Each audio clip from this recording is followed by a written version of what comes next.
You unlock this door with the key of imagination. Beyond it is another dimension. A dimension of sound. A dimension of sight. A dimension of mind. You're moving into a land of both shadow and substance, of things and ideas. You've just crossed over into the Twilight Zone.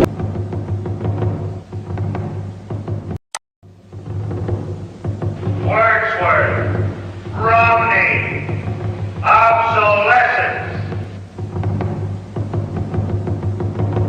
You walk into this room at your own risk, because it leads to the future. Not a future that will be, but one that might be. This is not a new world. It is simply an extension of what began in the old one. It has patterned itself after every dictator who has ever planted the ripping imprint of a boot on the pages of history since the beginning of time. It has refinements, technological advances, and a more sophisticated approach to the destruction of human freedom. But like every one of the superstates that preceded it, it has one iron rule. Logic is an enemy and truth is a menace.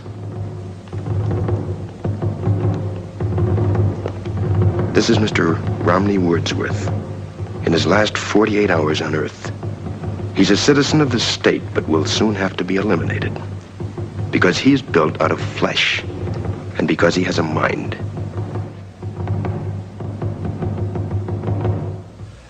You've been under investigation, Mr. Wordsworth, for the mandatory period of 1 year and 11 months. You're found to be obsolete. The purpose of this hearing is to make a finding in the matter and make a sentence accordingly. Do you understand that, Mr. Wordsworth?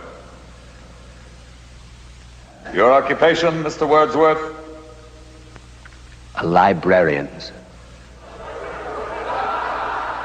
A librarian. Having to do with books. Yes, sir. Books. Since there are no more books, Mr. Wordsworth, there are no more libraries. The field investigators in your sector have classified you as obsolete. Your rights are as follows, Mr. Wordsworth.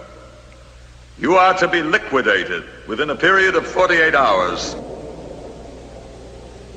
You are obsolete, Mr. Wordsworth. A lie.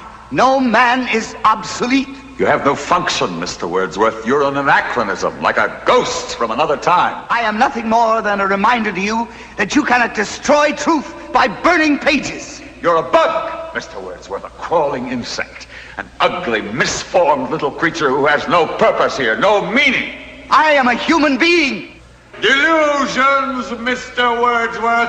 Delusions that you inject into your veins with printer's ink. The narcotics that you call literature, poetry, essays of all kind, all of it an opiate. You have nothing but spindly limbs and a dream, and the state has no use for your kind. I don't care. I tell you, I don't care. I'm a human being. I exist. And if I speak one thought aloud, that thought lives, even after I'm shoveled into my grave. The Chancellor, the late Chancellor, was only partly correct. He was obsolete. But so is the state, the entity he worshipped. Any state, any entity, any ideology that fails to recognize the worth, the dignity, the rights of man, that state is obsolete. In the Industrial Revolution of the 19th century, what humanity basically learned to produce was all kinds of stuff, like textiles and shoes and weapons and vehicles. And this was enough for very few countries that underwent the revolution fast enough to subjugate everybody else.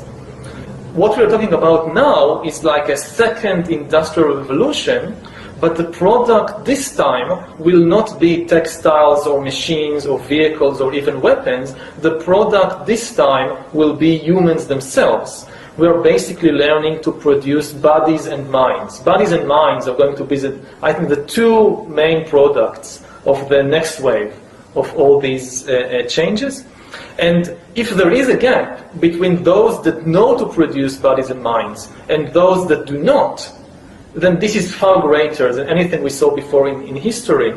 And this time, if you're not part of the revolution fast enough, then you probably become extinct.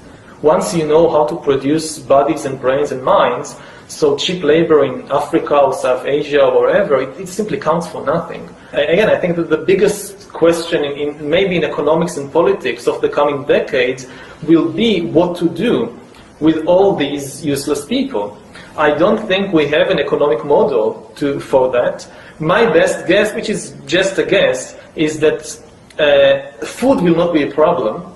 With that kind of technology, you will be able to produce food to feed everybody. The problem is more boredom and what to do with them, and how will they find some sense of meaning in life when they are basically meaningless, worthless. My best guess at present is a combination of drugs and computer games.